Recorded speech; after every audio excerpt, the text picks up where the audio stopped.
नमस्कार सभी को। मेरे चैनल में आप सभी का हार्दिक स्वागत है।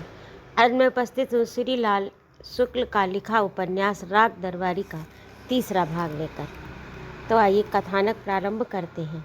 इसके पूर्व के 2 भाग मेरे इसी चैनल पर आपको प्लेलिस्ट के अंतर्गत प्राप्त हो जाएंगे। दिन के 4 बजे प्रिंसिपल साहब अपने कमरे से बाहर निकले। दुबला पतला जिस्म, उसके कुछ अंश खाकी हाफ पैंट और कमीज से ढके थे। पुलिस सार्जेंटों वाला बेत बगल में दबा था, पैर में सैंडल। कुल मिलाकर काफ़ी चुस्त और चालाक दिखते हुए, और जितने थे उससे ज़्यादा अपने को चुस्त और चालाक समझते हुए। उनके पीछे पीछे हमेशा की तरह कॉलेज का क्लर्क चल रहा था। प्रिंसिपल साहब की उससे गहरी दोस्ती थी। वे दोनों मास्टर मोतीराम के दर्जे के पास से निकले। दर्जा अस्तबल नुमा इमारत में लगा था। दूर से ही दिख गया, उसमें कोई मास्टर नहीं है। एक लड़का नीचे से जांघ तक फटा हुआ पैजामा पहने मास्टर की मेज पर बैठा हुआ रो रहा था। प्रिंसिपल को पास से गुजरता देख और ज़ोर से रोने लगा। उन्होंने पूछा, क्या बात है मास्टर साहब, कहाँ गए? वह लड़का अब खड़ा होकर रोने लगा। एक दूसरे लड़के से कहा, ये मास्टर मोतीराम का क्लास है। फिर प्रिंसिपल को बताने की ज़रूरत नहीं पड़ी कि मास्टर साहब कहाँ गए।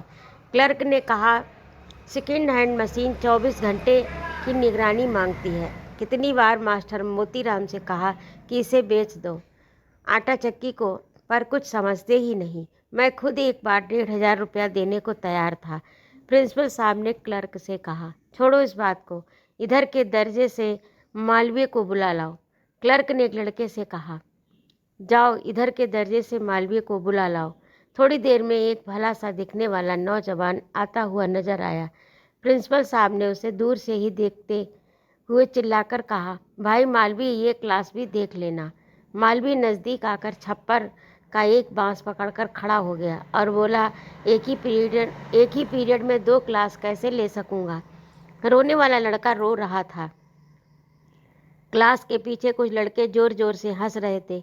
बाकी इन लोगों के पास कुछ इस तरह भीड़ की शक्ल में खड़े हो गए जैसे चौराहे पर एक्सीडेंट हो गया हो। प्रिंसिपल साहब ने आवाज़ तेज करके कहा, ज़्यादा कानून न छाटो।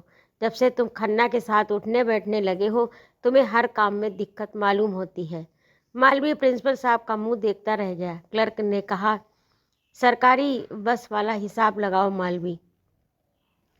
एक बस बिगड़ जाती है सॉरी तो सब सवारियां पीछे आने वाली दूसरी बस में बैठा दी जाती हैं। इन लड़कों को वैसे भी अपने दर्ज इन लड़कों को भी वैसे ही अपने दर्जे में ले जाकर बैठा लो। उसने बहुत मीठी आवाज़ में कहा, पर यहाँ तो 9वां दर्जा है, मैं वहाँ 7वें को पढ़ा रहा हूँ। प्रिंसिपल साहब की गर्दन मुड़ गई। समझने वाले समझ गए कि अब उनके हाथ हाफ पैंट की जेब में चले जाएंगे और वे चीखेंगे। वही हुआ। वे बोले, मैं सब समझता हूँ, तुम भी खन्ना की तरह बहस करने लगे हो। मैं 7वें और 9वें का फ़र्क समझता हूँ। हमका आप प्रिंसिपल गिरी ना सिखा भैया। जौन हुकुम है तौन चुपे करो और आउट करो, समझे कि नहीं? प्रिंसिपल साहब के ही गांव के रहने वाले थे। दूर दूर के इलाकों में वे अपने 2 गुणों के लिए विख्यात थे। एक तो खर्च का फर्जी नक्शा बनाकर कॉलेज के लिए ज़्यादा से ज़्यादा सरकारी पैसा खींचने के लिए, दूसरे गुस्से की चरम दशा में स्थानीय अवधि बोली का इस्तेमाल करने के लिए। जब वे फर्जी नक्शा बनाते थे तो बड़े से बड़ा ऑडिटर भी उनकी कलम न लगा सकता था उसमें कलम न लगा सकता था। जब वे अवधि बोलने लगते तो बड़े से बड़ा तर्कशास्त्री भी उनकी बात का जवाब नहीं दे सकता। मालवीय सिर झुकाकर वापस चला गया। प्रिंसिपल साहब ने फटे पैजामे वाले लड़की की पीठ पर एक बेंच झाड़ कर कहा, जाओ इसी दर्जे में जाकर सब लोग चुपचाप बैठो। जरा भी सांस ली तो खाल खींच लूँगा। लड़कों के चले जाने पर क्लर्क ने मुस्कुराकर कहा, चलिए अब खन्ना मास्टर का भी नज़ारा देख लें। खन्ना मास्टर का असली नाम खन्ना था। वैसे ही जैसे तिलक, पटेल, गांधी, नेहरू आदि हमारे यहाँ जाति के नहीं बल्कि व्यक्ति के नाम हैं। इस देश में जाति प्रथा को खत्म करने की यही एक सीधी सी तरकीब है।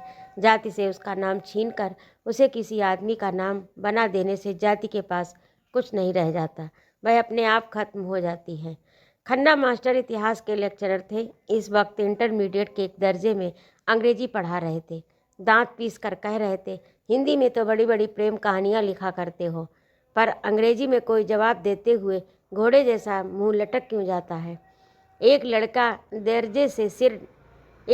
दर्जे में सिर लटकाए खड़ा था। वैसे तो घी दूध की कमी और खेल कूद की तंगी से हर औसत विद्यार्थी मरियल घोड़े जैसा दिखता है, पर इस लड़के के मुंह की बनावट कुछ ऐसी थी कि बात इसी पर आकर चिपक गई। दर्जे के लड़के जोर से हंसे। खन्ना मास्टर ने अंग्रेजी में पूछा, बोलो, मेटाफर का क्या अर्थ है। लड़का वैसे ही खड़ा रहा। कुछ दिन पहले इस देश में यह शोर मचा था कि अपढ़ आदमी बिना सींग मूंछ का जानवर होता है। उस हल्ले में अपढ़ आदमियों के बहुत से लड़कों ने देहात में हल और कुदालें छोड़ दी, स्कूलों पर हमला बोल दिया। हजारों की तादाद में आए हुए लड़के स्कूलों, कॉलेजों, यूनिवर्सिटियों में पूरी तरह घुस गए। शिक्षा के मैदान में भब्बड़ मचा हुआ था। अब कोई ये प्रचार करता हुआ नहीं दिख पड़ता कि ये अपढ़ आदमी जानवर की तरह हैं, बल्कि दबी जबान से ये कहा जाने लगा था कि ऊंची तालीम उन्हीं को लेनी चाहिए जो उसके लायक हो। इसके लिए स्क्रीनिंग होनी चाहिए। इस तरह से घुमा फिराकर इन देहाती लड़कों को फिर से हल की मूठ पकड़ाकर खेत में छोड़ देने की राय दी जा रही थी, पर हर साल फेल होकर दर्जे में सब जगह की डांट फटकार झेलकर खेती की महिमा पर नेताओं के निर्झर पंथी व्याख्यान सुनकर भी लड़के हल और कुदाल की दुनिया में वापस जाने को तैयार न थे। वे कनखजूरे की तरह स्कूल से चिपके हुए थे और किसी भी कीमत पर उससे चिपके रहना चाहते थे। घोड़े के मुंह वाला ये लड़का भी इसी भीड़ का एक अंग था। दर्जे में उसे घुमा फिराकर रोज रोज बताया जाता कि जाओ बेटा, जाकर अपनी भैंस दुहो, बैलों की पूंछ उमेटो, सैली और किट्स तुम्हारे लिए नहीं है। पर बेटा अपने बाप से कई शताब्दी आगे निकल चुका था और इन इशारों को समझने के लिए तैयार नहीं था। उसका बाप आज भी अपने बैलों के लिए 12वीं शताब्दी में प्रचलित गणासों से चारा काटता है। उस वक्त लड़का एक मटमैली किताब में अपना घोड़े जैसा मुंह छिपाकर 20वीं शताब्दी के कलकत्ते की रंगीन रातों पर गौर करता रहता है। इस हालत में वह कोई परिवर्तन झेलने को तैयार न था। इसीलिए वह मेटाफर का मतलब नहीं बता सकता और न अपने मुंह की बनावट पर बहस करना चाहता था। कॉलेज के हर औसत विद्यार्थी की तरह ही लड़का भी पोशाक के मामले में बेतकल्लुफ था। इस वक्त वह नंगे पांव एक ऐसे धारीदार कपड़े का मैला पायजामा पहने हुए खड़ा था जिसे शहर वाले प्रायः स्लीपिंग सूट के लिए इस्तेमाल करते हैं। वह गहरे कत्थई रंग की मोटी कमीज पहने, इसके बटन टूटे, सिर पर रूखे और कड़े बाल थे, चेहरा बिना धुला हुआ, आंखें चिपचिपी थीं। देखते ही लगता है किसी प्रोपेगेंडा के चक्कर में फंसकर कॉलेज की ओर भाग आया है। लड़के ने पिछली साल किसी सस्ती पत्रिका से एक प्रेम कथा नकल करके अपने नाम से कॉलेज की पत्रिका में छपा दी थी। खन्ना मास्टर उसकी इसी ख्याति पर कीचड़ उछाल रहे थे। उन्होंने आवाज़ बदल कर कहा, कहानीकार जी, कुछ बोलिए तो, मेटाफर क्या चीज़ होती है। लड़के ने अपनी जांघें खुजलानी शुरू कर दी और मुंह को कई बार टेढ़ा मेढ़ा करके ये आखिर में बोला, जैसे महादेवी की कविता में वेदना का मेटाफर आता है। खन्ना मास्टर ने कड़क कर कहा, शट अप, ये अंग्रेजी का क्लास है। लड़के ने जांघें खुजलानी बंद कर दी। वे खाकी पतलून और नीले रंग का वो शर्ट पहने थे, आंखों पर सिर पर चुस्त दिखने के लिए काला चश्मा लगाए थे। कुर्सी के पास से निकल वह मेज के आगे आ गए। अपने कूल्हे का एक संक्षिप्त भाग उन्होंने मेज से टिका लिया। लड़के को वे कुछ और कहने जा रहे थे, तभी उन्होंने क्लास के पिछले दरवाजे पर प्रिंसिपल साहब को घूरते हुए पाया। उन्हें बरामदे में खड़े हुए क्लर्क का कंधा भर दिख पड़ा। वे मेज का सहारा छोड़कर सीधे खड़े हो गए। बोले, जी, शैली की एक कविता पढ़ा रहा था। प्रिंसिपल ने एक शब्द पर दूसरा शब्द लुढ़काते हुए तेजी से कहा, पर आपकी बात सुन कौन रहा है? ये लोग तो तस्वीरें देख रहे हैं। वे कमरे के अंदर आ गए। बारी बारी से 2 लड़कों की पीठ में उन्होंने बेत चुभोया। वे उठकर खड़े हो गए। गंदे पैजामे, बुशर्ट और तेल बहाते हुए बालों वाला चिकटदार लड़का था। दूसरा घुटे सिर कमीज अंडरवियर पहने हुए पहलवानी धज का। प्रिंसिपल साहब ने उससे कहा, यही पढ़ाया जा रहा है। झुककर उन्होंने पहले लड़के की कुर्सी से एक पत्रिका उठा ली। वह सिनेमा का साहित्य था। एक पन्ना खोलकर उन्होंने हवा में घुमाया। लड़कों ने देखा किसी विलायती औरत के उरोज तस्वीर में फड़फड़ा रहे थे। उन्होंने पत्रिका जमीन पर फेंक दी। चीख कर अवधि में बोले, यह पढ़ रहे हो? कमरे में सन्नाटा छा गया। महादेवी की वेदना का प्रेमी मौका ताककर चुपचाप अपनी सीट पर बैठ गया। प्रिंसिपल साहब ने क्लास के एक छोर से दूसरे छोर पर खड़े हुए खन्ना मास्टर को ललकार कर कहा, अपने दर्जे में डिसिप्लिन की ये हालत है। लड़के सिनेमा की पत्रिकाएं पढ़ते हैं और आप इसी बूते पर जोर डलवा रहे हैं। आपको वाइस प्रिंसिपल बना दिया जाए, इसी तमीज़ से वाइस प्रिंसिपली कीजिएगा क्या? भैया, यह हाल रहो तो वाइस प्रिंसिपली तो अपने आप घर रही।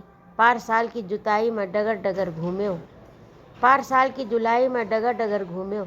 कहते कहते अवधि के महाकवि गोस्वामी तुलसीदास की आत्मा उनके शरीर में एक ओर घुसकर दूसरी ओर निकल गई। वे फिर खड़ी बोली पर आ गए। पढ़ाई लिखाई में क्या रखा है? असली बात है डिसिप्लिन, समझे मास्टर साहब? ये कहकर प्रिंसिपल उमर खयाम के हीरो की तरह, मैं पानी जैसा आया था, आंधी जैसा जाता हूँ जी, इसी अदा से चल दिए। पीछे पीछे खन्ना मास्टर की भुनभुनाहट सुनाई दी। वे कॉलेज के फाटक से बाहर निकल गए। सड़क पर पतलून कमीज पहने हुए एक आदमी आता हुआ दिख पड़ा। साइकिल पर था। पास से आते जाते उसने प्रिंसिपल साहब को और प्रिंसिपल साहब ने उसे सलाम किया। उसके निकल जाने पर क्लर्क ने पूछा, ये कौन चिड़ी मार है? मलेरिया इंस्पेक्टर है, नया नया आया है, वीडियो का भांजा लगता है, बड़ा फितरती है। मैं कुछ बोलता नहीं, सोचता हूँ कभी काम आएगा। क्लर्क ने कहा, आजकल ऐसे ही चिड़ी मारों से काम बनता है। कोई शरीफ आदमी तो कुछ करके देता नहीं। थोड़ी देर तक दोनों चुपचाप सड़क पर चलते रहे। प्रिंसिपल ने अपनी बात फिर से शुरू की, इस आदमी से मेल जोल रखना जरूरी है। इस कॉलेज के पीछे गधे तक को बाप कहना पड़ता है। क्लर्क ने कहा, सो तो देख रहा हूँ, दिन भर आपको यही करते बीतता है। वे बोले, बताइए, मुझसे पहले भी यहाँ 5 प्रिंसिपल रह चुके हैं। कौन बनवाई पावा इतनी बड़ी पक्की इमारत? वे प्रकृतिस्थ हुए। यहाँ सामुदायिक केंद्र बनवाना मेरा ही बूता था और किसी का नहीं। क्लर्क ने सिर झुकाकर हाँ ही कह दिया। थोड़ी देर में वे चिंतापूर्वक बोले, मैं इसी टिप्पस में हूँ कि कोई चंडूल फंसे तो इमारत में एक आध ब्लॉक और बनवा डाले। क्लर्क चुपचाप साथ साथ चलता रहा। अचानक ठिठक कर खड़ा हो गया। प्रिंसिपल साहब भी रुक गए। क्लर्क बोला, 2 इमारतें बनने वाली हैं। प्रिंसिपल ने उत्साह से गर्दन उठाकर कहा, कहाँ? एक तो अछूतों के लिए चमड़ा कमाने की इमारत बनेगी, घोड़ा डॉक्टर बता रहा था।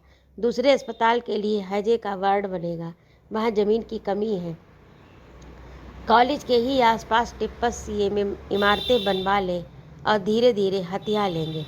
प्रिंसिपल साहब निराशा से सांस छोड़कर आगे चल पड़े और कहने लगे, मुझे पहले ही मालूम था इनमें टिप्पस नहीं बैठेगा। कुछ देर दोनों चुपचाप चलते रहे। सड़क के किनारे पर आदमी 2 4 मजदूरों को इकट्ठा करके उन पर बिगड़ रहा था। प्रिंसिपल साहब उसके पास खड़े हो गए। 2 4 मिनट उन्होंने समझने की कोशिश की कि ये आदमी क्यों बिगड़ रहा है। मजदूर गिड़गिड़ा रहे थे। प्रिंसिपल ने समझ लिया कोई खास बात नहीं है। मजदूर और ठेकेदार सिर्फ अपने रोज रोज के तरीकों का प्रदर्शन कर रहे हैं। अब बातचीत में किचकिच पैदा हो गई। उन्होंने आगे बढ़कर मजदूरों से कहा, जाओ रे, अपना अपना काम करो। ठेकेदार साहब से धोखाधड़ी की तो जूता पड़ेगा। मजदूरों ने प्रिंसिपल साहब की ओर कृतज्ञता से देखा। फुर्सत पाकर वे अपने अपने काम में लग गए। ठेकेदार ने प्रिंसिपल से आत्मीयता के साथ कहा, सब बेईमान है, जरा सी आँख लग जाए तो ये कान का मैल निकाल लें। ड्यूटी मजदूरी मांगते हैं और काम का नाम सुनकर कांखने लगते हैं। प्रिंसिपल साहब ने कहा, सब तरफ यही हाल है, हमारे यहाँ ही लीजिए। कोई मास्टर पढ़ाना थोड़ा ही चाहता है, पीछे पड़ा रहता हूँ तब कहीं। ये आदमी ठठाकर हंसा, बोला, मुझे क्या बताते, यही करता रहता हूँ, सब जानता हूँ। रुककर उसने पूछा, इधर कहाँ जा रहे हो? इसका जवाब क्लर्क ने दिया, वैद्य जी के यहाँ, चेकों पर दस्तखत करना है, करा लाइए। उसने प्रिंसिपल को खिसकने का इशारा किया। जब वे चल दिए तो उसने पूछा, और क्या हाल चाल है? प्रिंसिपल रुक गए, बोले ठीक ही है, वही खन्ना वन्ना लिबिर सिबिर कर रहे हैं, आप लोगों के और मेरे खिलाफ प्रोपेगेंडा करते घूम रहे हैं। उसने ज़ोर से कहा, आप फिक्र न कीजिए, ठाठ से प्रिंसिपली किए जाइए, उनको बता दीजिए कि प्रोपेगेंडा का जवाब है डंडा, कह दीजिए कि ये सिपालगंज है, ऊंचा नीचा देख कर चले। प्रिंसिपल साहब अब आगे बढ़ गए तो क्लर्क बोला, ठेकेदार साहब को भी कॉलेज कमेटी का मेंबर बना दीजिए, काम आएंगे। प्रिंसिपल साहब सोचते रहे। क्लर्क ने कहा, 4 साल पहले की तारीख में संरक्षक वाली रसीद काट देंगे, प्रबंधक कमेटी में इनका होना जरूरी है, सब ठीक रहेगा। प्रिंसिपल साहब ने तत्काल कोई जवाब नहीं दिया, कुछ रोक कर बोले, वैद्य जी से बात की जाएगी, वे ऊंची पॉलिटिक्स की बातें करते हैं, हमारे तुम्हारे कहने से क्या होगा। एक दूसरा आदमी साइकिल पर जाता हुआ देखा, उसे उतरने का इशारा करके प्रिंसिपल साहब ने कहा, नंदापुर में चेचक फैल रही है और आप यहाँ झोला दबाए हुए शायरी कर रहे हैं। उसने हाथ जोड़कर कहा, कब से? मुझे तो कोई इत्तला नहीं। प्रिंसिपल साहब ने भौएं टेढ़ी करके कहा, तुम्हें शहर से फुर्सत मिले तब तो इत्तला हो, चुपचाप वहाँ जाकर टीके लगाओ, नहीं तो शिकायत हो जाएगी, कान पकड़ कर निकाल दिए जाओगे, यह टेरिलीन की बुसैट रखी रह जाएगी। मैं आदमी घिघियाता हुआ आगे बढ़ गया। प्रिंसिपल साहब क्लर्क से बोले, ये यहाँ पब्लिक हेल्थ के एडीओ हैं, जिसकी दुम में अफसर जुड़ गया समझ लो, अपने को अफलातून समझने लगता है, ये भी न जाने अपने को क्या लगाते हैं, राह से निकल जाते, पहचानते तक नहीं। मैंने भी सोचा बेटा को झाड़ दिया जाए। क्लर्क ने कहा, मैं जानता हूँ, यह भी एक चिड़ी मार है, कुछ घूरे घूरे से दफ्तर, कुछ घूरे घूरों से भी बदतर, कुछ दुकानें, तहसील, थाना, ताड़ी घर, विकास खंड का दफ्तर, शराब खाना, कॉलेज। सड़क से निकल जाने वाले को लगभग इतना ही दिखाई देता है। कुछ दूर आगे एक दरवाज़ा जिसमें किवाड़ नहीं है, कुछ दूर आगे एक घनी अमराई में बनी हुई एक कच्ची कोठरी भी पड़ती है। उसकी पीठ सड़क की ओर थी, उसका दरवाज़ा जिसमें किवाड़ नहीं जंगल की ओर था। बरसात के दिनों में हलवाए पेड़ों के नीचे से हटाकर इस कोठरी में जुआ खेलते, बाकी दिनों वह खाली पड़ी रहती। जब वह खाली रहती तब भी लोग उसे खाली नहीं रहने देते और नर नारी गण मौका देखकर उनका मनपसंद इस्तेमाल करते। शिवपालगंज में इस कोठरी के लिए जो नाम दिया गया वह हेनरी मिलर को भी चौंका देने के लिए काफ़ी था। उसमें ठंडा पानी मिलाकर कॉलेज के एक मास्टर ने उसका नाम प्रेम भवन रख दिया। घूरों और प्रेम भवन के बीच पड़ने वाले सड़क के इस हिस्से को शिवपालगंज का किनारा भर मिलता था। ठेठ शिवपालगंज दूसरी ओर सड़क छोड़कर था। असली शिवपालगंज वैद्य जी की बैठक में था। बैठक तक पहुंचने के लिए गलियारे से उतरना पड़ता। उसके दोनों किनारों पर छप्पर के बेतरीब उबड़ खाबड़ मकान थे। उनके बाहरी चबूतरे बढ़ा लिए गए थे और वे गलियारे पर हावी थे। उन्हें देखकर इस फिलॉसफी का पता चलता था कि अपनी सीमा के आसपास जहाँ भी खाली ज़मीन मिले वहीं आँख बचाकर 2-4 हाथ ज़मीन घेर लेनी चाहिए। अचानक वह गलियारा एक मैदान में खो जाता था। उसमें नीम के 3-4 पेड़ लगे थे। जिस तरह वे पनप रहे थे उससे साबित होता था कि वे वन महोत्सवों के पहले लगाए गए हैं। वे किसी नेता या अफसर के छूने से बच गए और उन्हें वृक्षारोपण कैमरा क्लिकन की रस्मों में बख्श दिया गया। इस हरे भरे इलाके में एक मकान ने मैदान की एक पूरी की पूरी दिशा को कुछ इस तरह घेर लिया कि उधर से आगे जाना मुश्किल था। मकान वैद्य जी का था। उनका अगला हिस्सा पक्का और देहाती हिसाब से काफ़ी रौबदार था। पीछे की तरफ दीवारें कच्ची थी, उसके पीछे सुबह होता था घूरे पड़े होंगे। झिल मिलाते हवाई अड्डों और कलाते ओठों की मार्फत वैसा सिंबॉलिक मॉडर्नाइजेशन इस देश में हो रहा था। उसका असर इस मकान की वास्तुकला में भी उतर आया था। उससे साबित होता था कि दिल्ली से लेकर शिवपालगंज तक काम करने वाली देसी बुद्धि सब जगह एक सी है। मकान का अगला हिस्सा जिसमें चबूतरा, बरामदा और एक बड़ा कमरा था, बैठक के नाम से मशहूर था। ईंट गारा ढोने वाला मजदूर भी जानता था कि बैठक का मतलब ईंट और गारे की बनी हुई इमारत भर नहीं है। Number 10 Downing street white house, Kremlin आदि मकानों के नहीं, ताकतों के नाम हैं। थाने से लौटकर रूपन बाबू ने दरबारे आम यानी बरामदे में भीड़ लगी देखी। उनके कदम तेज हो गए, धोती फड़फड़ाने लगे। बैठक में आते ही उन्हें पता चला उनके ममेरे भाई रंगनाथ शहर से ट्रक पर आए हैं। रास्ते में ड्राइवर ने उनसे 2 रुपए ऐंठ लिए। एक दुबला पतला आदमी गंदी बनियान धारीदार अंडरवियर पहने बैठा था। नवंबर का महीना और शाम को काफ़ी ठंड हो चली थी, पर वह बनियान में काफ़ी कुछ नज़र आ रहा था, काफ़ी कुछ खुश नज़र आ रहा था। उसका नाम मंगल था और जो लोग उसे सनीचर कहते थे उसके बाल पकने लगे थे, आगे के दांत गिर गए थे। उसका पेशा वैद्य जी की बैठक पर बैठे रहना था। वह ज़्यादातर अंडरवियर ही पहनता। उसे आज बनियान पहने हुए देखकर रूपन बाबू समझ गए कि सनीचर फॉर्मल होना चाहता है। उसने रूपन बाबू को एक सांस में रंगनाथ की मुसीबत बताती और अपनी नंगी जांघों पर तबले के कुछ मुश्किल बोल निकालते हुए ललक कर कहा, बद्री भैया होते तो मज़ा आता, बद्री भैया होते तो मज़ा आता। रूपन बाबू रंगनाथ से छूटते ही बोले, तुमने अच्छा ही किया रंगनाथ दादा, 2 रुपया देकर झगड़ा साफ किया। जरा जरा सी बात पर खून खराबा करना ठीक नहीं। रंगनाथ रूपन बाबू से 1.5 साल बाद मिल रहा था। रूपन बाबू की गंभीरता को दिन भर की सबसे दिलचस्प घटना मानते हुए रंगनाथ ने कहा, मैं तो मारपीट पर उतर आया था, बाद में खूब सोच कर रुक गया। रूपन बाबू ने मारपीट के विशेषज्ञ की हैसियत से हाथ उठाकर कहा, तुमने ठीक ही किया। ऐसे ही झगड़ों से स्टूडेंट कम्युनिटी बदनाम होती है। रंगनाथ ने अब उन्हें ध्यान से देखा। कंधे पर टिकी हुई धोती का छोर, ताज़ा खाया हुआ पान, बालों में पड़ा हुआ कई लीटर तेल स्थानीय गुंडागिरी के किसी भी स्टैंडर्ड से वे होनहार लग रहे थे। रंगनाथ ने बात बदलने की कोशिश की, पूछा, बद्री दादा कहाँ है? दिखे नहीं। सनीचर ने अपने अंडरवियर को झाड़ना शुरू किया और कुछ चींटियों को बेदखल करना चाहा। साथ ही भौहें सिकोड़ कर कहा, मुझे भी बद्री भैया याद आ रहे हैं, वे होते तो अब तक। बद्री दादा हैं कहाँ? रंगनाथ ने उधर ध्यान न देकर रूपन बाबू से कहा। रूपन बाबू बेरुखी से बोले, सनीचर बता तो रहा है, मुझसे पूछ कर तो गए नहीं।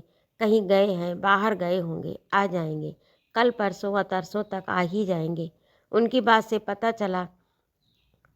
से पता चलना मुश्किल था कि बद्री उनके सगे भाई हैं और उनके साथ एक ही घर में रहते हैं।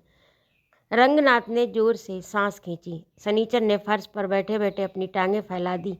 जिस्म के जिस हिस्से से बाईं टांग निकलती, वहाँ उसने खाल का एक टुकड़ा चुटकी में दबा लिया और दबाते ही उसकी आंखें मुद गईं और चेहरे पर तृप्ति का, संतोष का प्रकाश फैल गया। धीरे धीरे चुटकी मसलते उसने भेड़िए की तरह मुंह फैलकर जम्हाई ली और फिर ऊँगती आवाज़ में कहा, रंगनाथ भैया शहर से आए हैं, उन्हें मैं कुछ नहीं कह सकता, पर कोई किसी गजहा से 2 रुपए तो क्या, 2 कौड़ी भी ऐंठ ले तो जाने। गजहा शब्द रंगनाथ के लिए नहीं था। यह एक तकनीकी शब्द या जिसे शिवपालगंज के रहने वाले अपने लिए सम्मान सूचक पद की तरह इस्तेमाल करते थे। आसपास के गांवों में भी बहुत से शांति के पुजारी मौका पड़ने पर धीरे से कहते थे, तुम इनके मुंह न लगो, तुम जानते नहीं हो ये साला गंजहा है। फर्श पर वहीं एक 14-15 साल का लड़का भी बैठा था। देखते ही लगता था कि वह शिक्षा प्रसार के चकमे में नहीं आया। सनीचर की बात सुनकर उसने बड़े आत्मविश्वास से कहा, सहराती लड़के बड़े सीधे होते हैं, कोई मुझसे रुपया मांग कर देखता तो। कहकर उसने हाथ को एक दायरे के भीतर हवा में घुमाना शुरू कर दिया। लगा किसी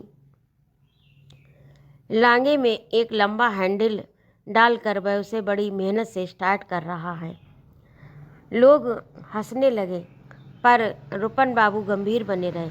उन्होंने रंगनाथ से पूछा, तो तुमने ड्राइवर को रुपए अपनी मर्जी से दिए थे ना, या उसने धमकाकर छीन लिए थे?